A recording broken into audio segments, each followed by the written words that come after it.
اگر مومن ہے اللہ اس کے رسول کا ماننے والا ہے، وہ مومن ایسا جو صحابہ کرام تھے، جو صحابہ کرام کے اندر ایمان تھا، اس طرح کا ایمان اگر رکھتا ہے تو پھر کیا فرمایا؟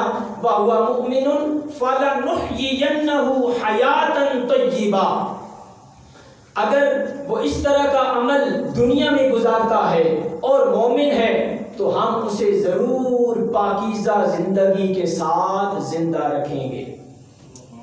یہ آج کی گفتگو کا ایک جملہ ہے، جو مین مقصد ہے کہ جو شخص اچھا عمل کرے گا، چاہے مرد ہے یا عورت، ساتھ مومن ہے، تو اس کی پوری زندگی کو اللہ فرماتا ہے کہ اس کی ساری زندگی پاکیزہ ہو جائے گی،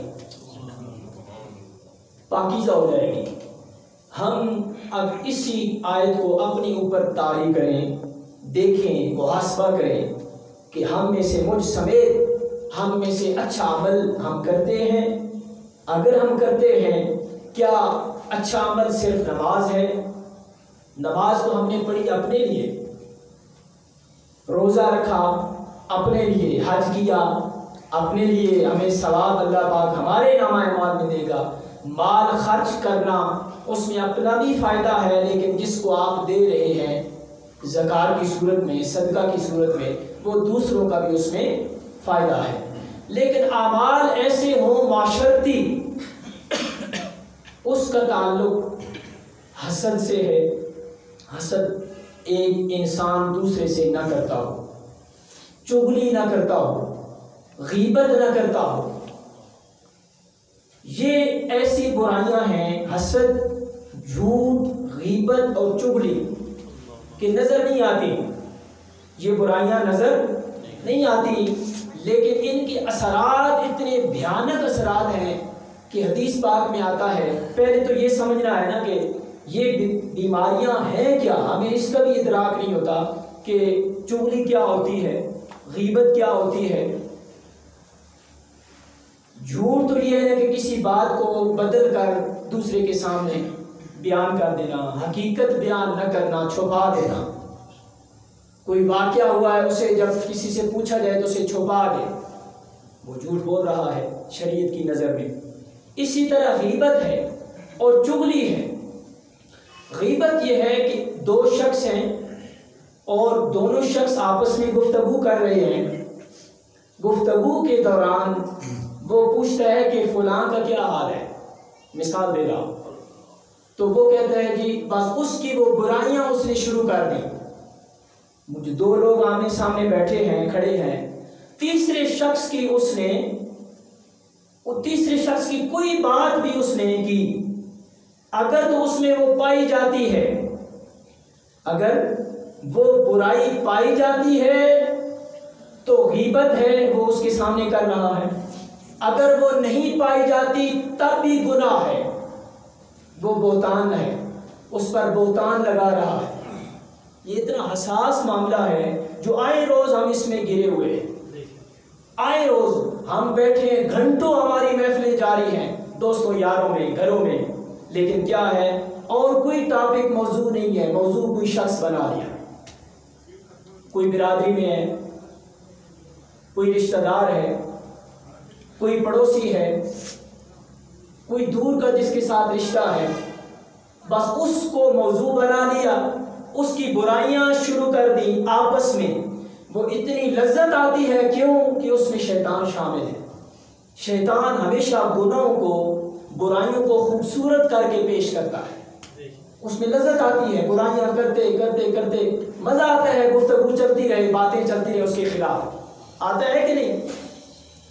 یہ معاشرے کا ایک ناسور ہے، اور ہم میں سے ہر ایک اپنے اوپر یہ گفتگو طاری کرے، یہ نہیں کہ یہ چیز دوسرے میں ہے، نہیں، اپنے اندر طاری کرے گا تو قرآن جو ہے وہ تربیت کرے گا، تب وہ اندر سے محاسبہ پیدا ہوگا، پھر اصلاح کی بندہ کوشش کرتا ہے۔ ہمارا المیہ یہ ہے کہ یہ گفتگو سن کے دوسرے پہ تھوپ دیتے ہیں کہ وہ ایسے کرتا ہے، نہیں، اس کا اپنا عمل ہے۔ قرآن تو ہر ایک کو خطاب کر رہا ہے، فرمایا من عمل صالحا من ذکر او انثی، تم میں سے کوئی مرد ہے یا عورت ہے، اگر اچھے عمل کرتا ہے تو میں اللہ اس شخص کے لیے یہ گواہی دیتا ہوں فَلَنُحْيِيَنَّهُ حَيَاتًا طَيِّبَةً، اس کی جو موجودہ زندگی ہے، یہ زندگی میں اور آپ گزار رہے ہیں، قبر میں جانے سے پہلے کی زندگی وہ پاک طیب اور طاہر بنا دوں گا۔ ہماری زندگی کیوں خراب ہو چکی ہے؟ کوئی تعویذ اثر نہیں کرتا، کوئی پیر صاحب کی دعا اثر نہیں کرتی، کوئی دم درود اثر نہیں کرتا، ہر شخص پریشانی کے عالم میں مبتلا ہے، گلے شکوے ہیں جی، بے برکتی ہو گئی، گھر میں بیماریاں آ گئی، مصائب آ گئے، اولاد نافرمان ہو گئی، بس جی اب تو زندگی کے چند دن ہیں گزار رہے ہیں۔ تو یہ کیا وجہ ہے؟ یہ حالات کیوں پیدا ہوئے؟ اے انسان، نادان انسان، یہ حالات نہ کسی پیر نے پیدا کیے ہیں، نہ فقیر نے پیدا کیے ہیں، نہ کسی استاد نے کیے ہیں، نہ کسی خطیب نے کیے ہیں، نہ کسی معاشرے کے کسی اور فرد کا اس میں عمل دخل ہے، نہیں۔ تیرے گھر کے حالات کی خرابی کی واحد وجہ تو خود ہے، خود ہے۔ قرآن کہتا ہے، قرآن سے پوچھا کہ قرآن بتا آج کے موجودہ معاشرتی حالات کے تناظر میں یہ اس میں کس کا کیا دھرا ہے، اس میں کس کا عمل دخل ہے؟ قرآن کہتا ہے فما اصاب من مصیبت، جو مسائب، مصیبتیں، تکلیفیں آتی ہیں وہ دائیں بائیں سے نہیں آتی۔ فما اصاب من مصیبت فبما کسبت ایدیکم، یہ تمہارے ہاتھوں کی کمائی ہے، تم نے خود کمایا ہے، تمہارے اپنے اعمال ایسے تھے جن کا آج خمیازہ تو بھگت رہا ہے۔ آج تو شوگر کا مریض بن گیا ہے، آج تیری ذہنی ٹینشن بن گئی ہے، بلڈ پریشر ہائی ہو گیا ہے، لو ہو گیا ہے، بیماریوں نے چاروں طرف گھیر لیا ہے۔ فما اصاب من مصیبت فبما کسبت ایدیکم، یہ تیرے ہاتھوں کی کمائی ہے۔ ذرا ماضی میں جھانک کے دیکھ، تو کیا کرتا رہا تھا؟ تو لوگوں کے ساتھ تیرا سلوک کیسا تھا؟ رشتہ داروں کے حق مارے تھے یا نہیں؟ کسی کی حق تلفی تو نہیں کی؟ جب تو تولتا تھا تو کم تو نہیں تولتا تھا؟ جب ماپتا تھا، دودھ دیتا اس میں ملاوٹ تو نہیں کرتا تھا؟ وہ کمی تو نہیں کرتا تھا؟ وہ ماضی کا اپنا نامہ اعمال خود پڑھ کے دیکھ، تجھے سمجھ لگ جائے گی۔ یہ اور کہیں دائیں بائیں سے مصیبتیں نہیں آئیں، یہ تیری اپنی بوئی ہوئی فصل ہے جو آج تو خود کاٹ رہا ہے۔ قرآن کی برگردانی کرنے سے پتہ چلتا ہے کہ انسان کو آج کے کہتے ہیں نا جی پہلے دور بڑا اچھا تھا، پہلا ہمارے بزرگوں کا دور بڑا اچھا تھا جی، اب تو خون سفید ہو گیا ہے، بچے بات نہیں سنتے اور گھر میں عزت نہیں ہے، پریشانیاں ہیں، مصیبتیں ہیں۔ نہیں، خون وہی ہے، زمانہ وہی ہے، کہتے ہیں زمانہ بدل گیا ہے جی، زمانہ وہی ہے۔ سورج جو اس وقت طلوع ہوتا تھا آج بھی وہیں سے طلوع ہو رہا ہے، شب و روز، لیل و نہار وہی ہیں۔ بدل گیا ہے تو تیری تربیت بدل گئی ہے، تیرے اعمال بدل گئے اپنے، تیرا انسانیت کے ساتھ سلوک کرنا بدل گیا ہے۔ تجھے خبر ہی نہیں کہ ہمسایہ بھوکا ہے، پریشان ہے، بیمار ہے، کس پریشانی میں مبتلا ہے۔ نہیں، تیری کوئی غرض و غایت نہیں ہے ہمسایوں سے اور اہل محلہ سے، بس تیرا اپنا سرکل چل رہا ہے زندگی کا، صبح و شام اور شام سے صبح۔ تو سمجھتا ہے کہ بس میرے حقوق پورے ہیں، نہیں۔ قرآن کہتا ہے کہ اس وقت تک سونا نہیں ہے جب تک ہمسایوں کے حقوق کا تجھے علم نہ ہو جائے، ادراک نہ ہو جائے کہ کیا وہ کچھ کھا پی کے بھی سوئے ہیں اس کے بچے یا نہیں، کیا وہ بیوہ ہے اس کے پاس کھانے کے لیے موجود ہے یا کہ نہیں۔ یہ بڑی ایمانداری سے بتائیے گا اپنے گریبانوں میں جھانک کر کہ کیا ہم میں سے کوئی ہر شخص کسی ایک بیوہ کے پاس جا کر پوچھتا ہے، کسی مسکین غریب کے پاس بیٹھتا ہے، یار بتا تو صحیح تیرے دن کیسے گزرتے ہیں؟ نہیں، یہ عمل چھوڑ دیا ہم نے۔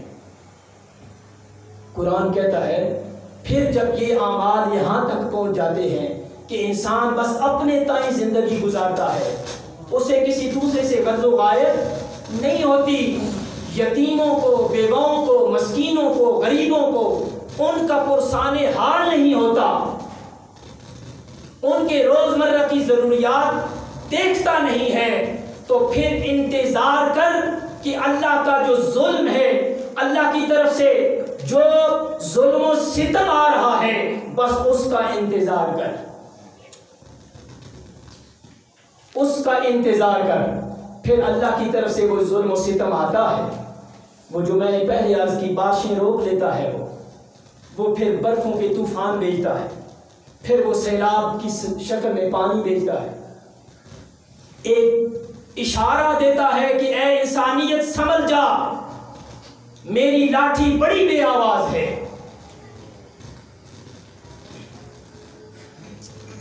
فرمایا الذین کفروا وصدوا عن سبیل اللہ زدناہم عذابا فوق العذاب بما كانوا یفسدون، سورہ نحل آیت نمبر 88۔ فرمایا جن لوگوں نے کفر کیا اور دوسروں کو اللہ کی راہ سے روکتے رہے، ایک خود کفر کی آگ میں جل رہے ہیں، یہ یہاں سے مراد یہ وہ کفار نہیں ہیں جو اللہ کا انکار کرتے ہیں، یہ وہ کفر ہے جو اللہ کے احکامات پر عمل نہیں کرتے۔ اس کو قرآن ظلم کے نام سے تعبیر کرتا ہے۔ نماز کا ندا آتی ہے، سنتے ہیں، نکال دیتے ہیں کان سے۔ جن لوگوں نے کفر کیا اور دوسرے لوگوں کو اللہ کی راہ سے روکتے ہیں، آگے سنیں پھر وہ کیا ہوتا ہے، زدناہم عذابا، ہم ان کی عذاب پر عذاب کا اضافہ کر دیتے ہیں۔ فوق العذاب، عذاب پر عذاب، ایک عذاب سے چھٹکارا نہیں ملتا، ایک اور عذاب اوپر سے ڈال دیتے ہیں۔ فوق العذاب، تو اللہ کی طرف سے عذاب دنیا میں آئے تو انسان اس کے مقابلے میں کچھ بھی نہیں ہے، انسان ایک مکھی کے پر کے برابر بھی نہیں ہے، کیونکہ اس کی بنائی ہوئی مخلوق ہے۔ وہ عذاب دینے پہ آئے تو انسانیت ایک منٹ میں تباہ ہو جائے۔ وہ فرماتا ہے اولیس الذی خلق السماوات والارض بقادر، کیا اللہ کے اختیار میں ہے کہ وہ زمین و آسمان کو دوبارہ نئے سرے سے بنا دے؟ اس نے زمین و آسمان بنائے نا، کسی کی مدد کے بغیر بنائے۔ ایک اینٹ ہوا میں کوئی معلق نہیں کر سکتا، اور اتنا بڑا آسمان بغیر ستون کے اس نے کھڑا کر دیا ہے۔ یہ اس کی حکمت، اس کی قدرت، اس کی شان۔ اولیس الذی خلق السماوات والارض بقادر علی ان یخلق مثلہم، کیا وہ اس کی مثل بنا سکتا ہے؟ زمین و آسمان کی وہ اللہ مثل بنا سکتا؟ خود سوال کر رہا ہے اللہ پاک کہ جو زمین و آسمان اللہ نے بنائے ہیں، کیا اللہ اس کی مثل بنا سکتا ہے؟ خود جواب دیا بلا، ہاں وہ بنا سکتا ہے، وہ بنا سکتا ہے، وہ ملیا میٹ بھی کر سکتا ہے۔ آپ دیکھ رہے ہیں ابھی جنوبی پنجاب کی صورتحال، توسا پورا بہ گیا، افغانستان ادھر بلوچستان اور سندھ کے جو علاقے ہیں وہاں کی صورتحال دیکھیں، اس نے تہس نہس کر دی۔ اولیس الذی خلق السماوات والارض بقادر علی ان یخلق مثلہم، فرمایا بلا وہو الخلاق العلیم، ہاں وہ بنانے والی وہ ذات دوبارہ بھی ہے جو بنا سکتی ہے، مٹا کر پھر اسے نئے سرے سے دوبارہ بھی بنا سکتی ہے۔ انما امرہ اذا اراد شیئا، اب کسی شے کو بنانے کا وہ ارادہ کرے، اذا اراد شیئا ان یقول لہ کن، وہ فرماتا ہے کن، صرف وہ کن کہتا ہے۔ کسی شے کو بنانے کا ارادہ کرنا چاہے نا تو وہ فرماتا ہے کن، یہ اس کی شان ہے، یہ اس کی خالقیت کی شان ہے، یہ شان خالقیت ہے، یہ اس کی قدرت ہے۔ اگر دنیا کی کائنات کی کسی شے کو وہ وجود بخشنا چاہے تو صرف فرماتا ہے کن۔ انما امرہ اذا اراد شیئا، صرف ارادہ فرمانا چاہے بنانے کا، فرماتا ہے کن فیکون، وہ شے ہونے لگتی ہے۔ روشن بن جاتی ہے۔ یہ تو تھی اس کی بات۔ لوگوں یہ اس نے ہمارے لیے بنائے ہیں زمین و آسمان، یہ دریا، یہ سمندر، یہ پہاڑ، یہ لہراتے پہاڑ، یہ نعمتیں، یہ سرز و شاداب کھیت، یہ ساری نعمتیں اس نے انسان کے لیے بنائی ہیں، حضرت انسان کے لیے۔ فرشتے تو اس سے ماورا ہیں، وہ کھانے پینے سے پاک، وہ رہنے سونے جاگنے سے پاک۔ اشرف المخلوقات انسان کو بنایا ہے۔ تو اے انسان، جب ساری کائنات تیرے لیے مسخر ہے تو کیا وجہ ہے کہ تو اللہ کی حضور سجدہ ریزیاں کیوں نہیں کرتا، کیوں نہیں جھکتا، اس کا شکر کیوں نہیں بجا لاتا؟ اگر تو اپنے اوپر تھوڑا سا دھیان دے دے، تیری صحت تھوڑی سی کمزور ہو جائے تو پھر لوٹتا ہے اللہ کی بارگاہ کی طرف۔ تیرا نظام تنفس تھوڑا سا آگے پیچھے ہو جائے، پھر آتا ہے اللہ کی طرف، پھر پناہ لیتا ہے دین کی۔ پریشان ہو جائے، پھر پناہ لیتا ہے دین کی، پھر نماز کی طرف آتا ہے۔ اور بڑے افسوس سے میں یہاں پہ جملہ کہوں گا کہ اتنی پریشانیوں کے باوجود پھر بھی لوگ نہیں آ رہے، پھر بھی نہیں آ رہے۔ مسجدیں خالی ہیں، دیکھ لیں آپ، فجر کی نماز میں 2-3 نمازی ہوتے ہیں، ہر جگہ پہ یہی صورتحال ہے۔ کیا وجہ ہے؟ وہ وقت کب آئے گا، وہ ندا کب آئے گی جو پکڑ کر اللہ کے دربار میں آ کر کھڑا کر دے گی؟ کاروبار سے چھٹکارا کب ملے گا؟ اس مصروف زندگی سے کب وقت نکلے گا؟ اس اللہ کی حضور اپنی جبین نیاز جھکانے کے لیے آ کر، وہ وقت دور نہیں ہے جب اس نے ڈور کھینچنی ہے، وقت تمام ہو جانا ہے۔ اس سے پہلے یہی وہ فرماتا ہے کہ اے انسان، ہوش کر، سمجھ جا، سمجھ جا، سیدھے راستے پر آ جا، مجھے منا لے، مجھے راضی کر لے۔ اب جب اللہ ناراض ہوتا ہے نا اللہ، تو اللہ رزق نہیں چھینتا، یہ بات یاد رکھ لیں۔ اگر ناراض ہوتا ہے نا، کفار سے ناراض ہے نا، تو سب سے زیادہ رزق ان کے پاس ہے، تو رزق نہ لیتا، اور رزق نہیں لیتا ناراض ہوتا ہے تو صحت نہیں لیتا۔ اس کی ناراضگی کی ایک علامت ہے کہ وہ سجدے کی توفیق چھین لیتا ہے۔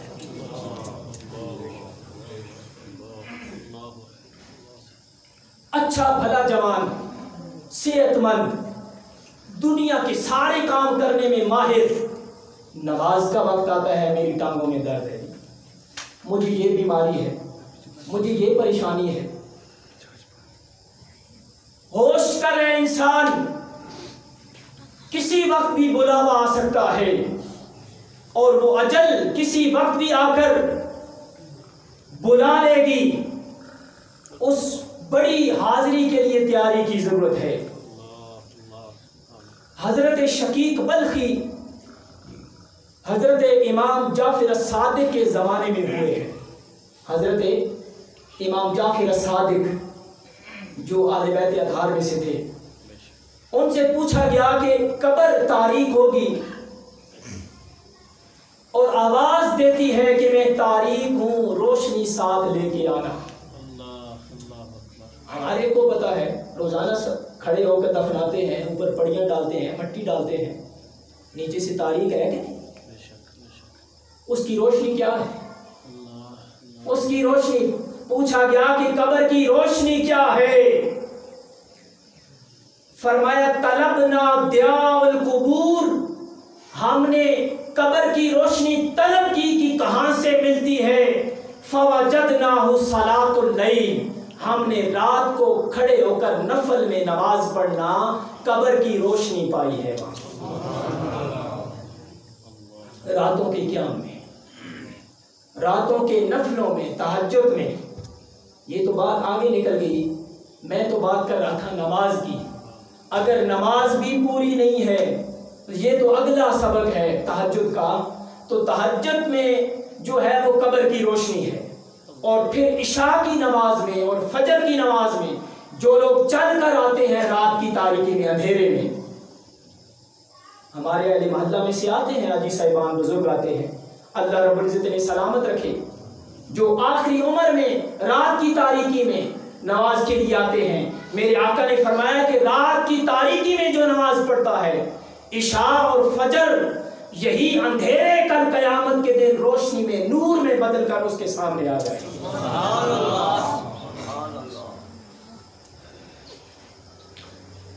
منکر نکیر کو جواب دینا ہے، کہاں سے سیکھیں گے؟ فرمایا فَوَجَدْنَاهُ فِي قِرَاءَةِ الْقُرْآنِ، قرآن کی تلاوت جس نے دنیا میں نہیں کی، وہ قبر میں ایک جواب کیا دے گا منکر نکیر کو؟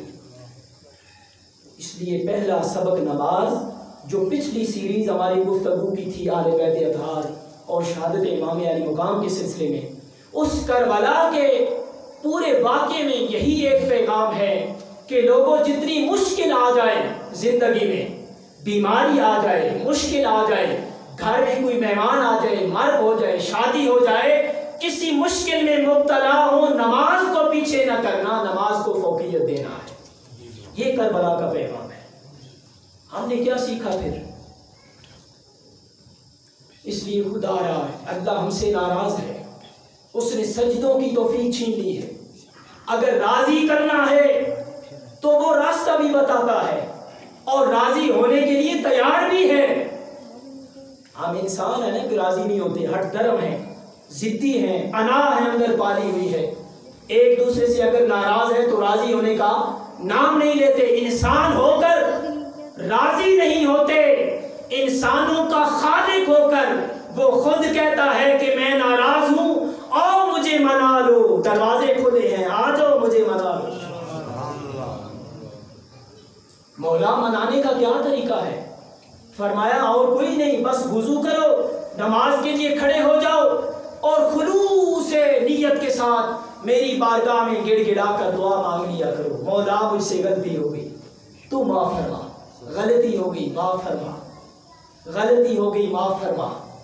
یہ جملے کہہ دو گے، میں اللہ رب العزت کی عزت کی قسم کھا کے کہتا ہوں کہ اس کی رحمت جوش میں آ جاتی ہے، اور صرف خود راضی نہیں ہوتا بلکہ فرشتوں کو بلا کر قریب کرتا ہے، کہتا ہے کہ دیکھو میرا بندہ گناہ کر کے میری بارگاہ میں لوٹ آیا ہے، میں نے اسے بخش بھی دیا ہے، اس سے راضی بھی ہو گیا ہوں اور اس کے درجات بھی بلند کر دیے۔ سبحان اللہ۔ اس لیے ہم نادان ہیں، ہم یا نادان ہیں یا غافل ہیں یا ہٹ درم ہیں۔ میں یہ بھی کہوں گا کہ ہم اللہ کو راضی نہیں کرنا چاہتے۔ اس لیے یہ چند زندگی کے ایام ہیں، ان سے غنیمت اٹھائیں۔ باقی سارے دھندے دنیا داری ہم نہیں تھے تو چل رہے تھے، ہم نہیں ہوں گے تب بھی چلتے رہیں گے۔ کسی دنیا کے سسٹم میں سے بندہ نکل جائے تو وہ سسٹم ختم نہیں ہو۔ میں یہاں پہ نہیں آیا تھا تو یہ سسٹم چل رہا تھا، نہیں ہوں گا تب بھی چلتا رہے گا۔ سسٹم نہیں رکتا، پھر اللہ کا نظام تو روک ہی نہیں سکتا۔ بندہ کہے کہ میں گیا تو پیچھے سے نظام ختم، نہیں، یہ ذہن سے نکالیں۔ اللہ پاک صرف آپ ایک قدم چلیں گے، اللہ آپ کے راستے ہموار فرما دے گا، اندر سے ہدایت عطا فرمائے گا۔ پھر آپ کا دل کرے گا نہیں یار 2 رکعتیں پڑھ کے آ جائیں، 4 فرض پڑھ کے آ جائیں، نماز پڑھ کے آ جائیں، اللہ کی حضور سجدہ ریزیاں کر دیں۔ یہ وہ سجدہ ریزیاں ہیں جو اللہ رب العزت کو بہت پسند ہے۔ فرمایا کہ قیامت کے دن کوئی سایہ نہیں ہوگا، کوئی سایہ نہیں ہوگا، صرف عرش کا سایہ ہوگا، اور عرش کا سایہ کچھ مخصوص لوگوں کو ملے گا، ہر ایک کو نہیں ملے گا، پوری خلق خدا ہوگی، لیکن وہ عرش کا سایہ جو ہے وہ ایک گروہ ہوگا، اس کو ملے گا۔ وہ لوگ کون ہوں گے؟ فَوَجَدْنَاهُ فِي الْخَلْوَةِ، وہ کبھی کبھی تنہائی میں بیٹھ جاتے ہیں وہ لوگ۔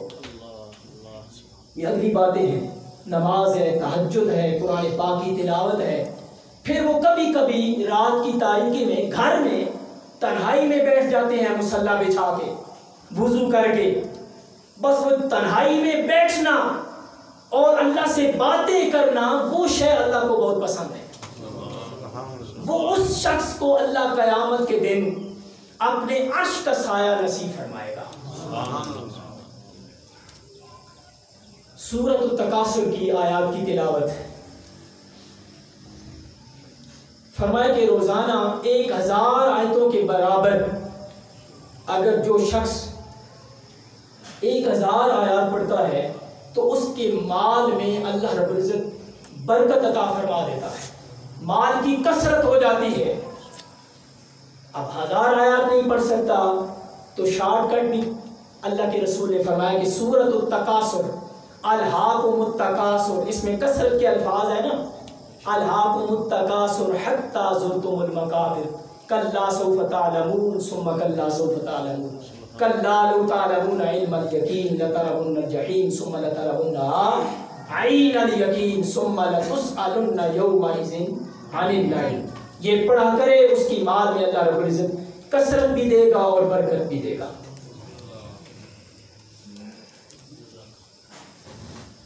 سامعین محترم، دوستیاں وہ بنائیں جو اللہ کی راہ کی طرف لے آئے، دوست جو کل قیامت کے دن بھی کام آئے، جو دوست مسجد میں لے آئے حقیقی وہ دوست ہے۔ جو شخص نماز ترک کرتا ہے، چھوڑتا ہے، کوئی اس کی وجہ نہیں ہے، معذور ہے تب بھی نماز پڑھنی ہے، یعنی کسی صورت میں بھی نماز معاف نہیں ہے، سفر میں ہے تب بھی نماز پڑھنی ہے، آدھی پڑھنی ہے، کثر پڑھنی ہے۔ لیکن شریعت نے یہ کہا ہے کہ جو شخص جان بوجھ کر ترک کر دیتا ہے نماز، اذان ہوئی سنی، اذان میں بھی ہم باتیں کرتے رہتے ہیں، اس کا تقدس بھی نہیں رکھتے، تو اس کے آگے سنیے کہ جو ترک کرتا ہے اسے دنیا میں کیا ملتا ہے۔ فرمایا عمر میں برکت اٹھ جاتی ہے، عمر میں برکت بولے اٹھ جاتی ہے، چہرے سے نور چلا جاتا ہے، کوئی بھی عمل کرے اس کا ثواب اسے نہیں ملتا، اس کی دعائیں قبول نہیں ہوتی۔ کہتے ہیں نا جی، وہ وجہ پیچھے بے عملی ہوتی ہے، غفلت ہوتی ہے۔ خود سب سے بڑا جو پیر ہے وہ انسان خود ہے، سب سے اچھا عمل انسان کا اپنا عمل ہے، اگر وہ عمل سے آری ہے، پیروں کے پاس دوڑتا ہے دعا کے لیے، اس کی دعا بھی قبول نہیں ہوتی، اس کی دعائیں قبول نہیں ہوتی۔ اس کے لیے اگلا پوائنٹ ہے کہ نیک لوگوں کی دعاؤں کا حصہ اسے نہیں ملتا۔ نیک لوگ دعائیں کرتے ہیں، یا اللہ امت پہ خیر فرما، راہ ہدایت نصیب فرما۔ اس اجتماع میں سے وہ شخص جو تارک الصلاۃ ہے، نماز کی پابندی نہیں کرتا، چھوڑتا ہے، وہ دعا اس کو نہیں لگے گی۔ پھر 3 اور اس کی چیزیں ہیں جو موت کے وقت آتی ہیں، یہ تو تھی دنیا میں۔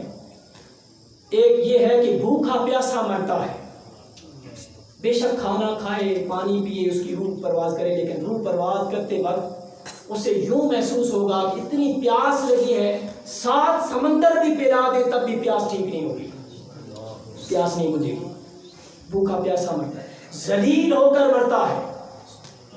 بعض وقت ایسی بیماری آ جاتی ہے، طویل عرصے تک وہ اس بیماری میں مبتلا ہے،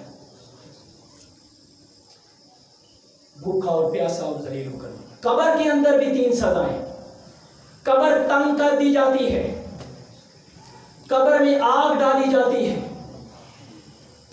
اور ایک اژدہا مسلط کیا جاتا ہے جو اسے ڈنگ مارتا ہے اور 70 گز زمین میں وہ دھنس جاتا ہے۔ حشر میں اس کا حساب سختی سے لیا جائے گا۔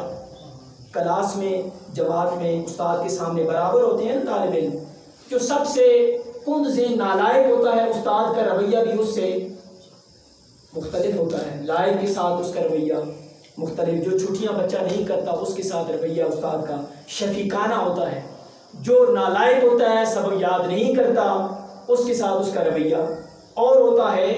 تو جب حساب و کتاب لیا جا رہا ہے تو اللہ کی بارگاہ میں اس شخص کے ساتھ سختی سے حساب و کتاب لیا جائے گا جو بے نماز ہے۔ اور اللہ اپنے قہر و غضب کا اظہار کرے گا اور جہنم میں ڈال دے گا۔ آخری جملے، قیامت کے دن وہ شخص بے نمازی شخص قیامت کے دن ہارون، قارون، حامان کی صفوں میں کھڑا ہوگا۔ ہم میں سے کوئی یہ چاہتا ہے، پسند کرتا ہے کہ فرعون کی صف میں جا کر کھڑا ہو جائے؟ جو طارق صلاتوں کا قیامت کے دن ابی ابن خلف کے ساتھ کھڑا کر دیا جائے گا، جس صف میں اللہ کے دشمن کھڑے ہوں گے، بے نمازی کو اس صف میں کھڑا کر دیا جائے گا۔ کوئی شخص یہ گوارا نہیں کرتا مولا ہمارا حشر ابو بکر و عمر کے ساتھ کرنا، عثمان و علی کے ساتھ کرنا، مولا ہمارا حشر بلال حبشی کے ساتھ کرنا، اہل بیت اطہار کے ساتھ کرنا، داتا علی حجویری کے ساتھ کرنا، مولا ہمارا قیامت کے دن حشر معین الدین چشتی اجمیری کے ساتھ کرنا اور حضور غوث الاعظم کے ساتھ کرنا۔ ان لوگوں کے ساتھ اٹھیں، پھر ایک نماز بھی ترک نہیں کرنی، اپنے آپ سے تہیہ کریں۔ اور آخر میں ہم اجتماعی دعا بھی کریں گے۔ جو آج ملکی صورتحال ہے، جو پنجاب میں اور ادھر بلوچستان اور سندھ میں ہے، نماز کے بعد 1-2 منٹ بیٹھیے گا، اجتماعی دعا کریں گے۔ مولا یہ جو سختی ہے الہ العالمین یہ ٹال دے اور ہم سب کو محفوظ فرما۔ آخر دعوانا الحمدللہ۔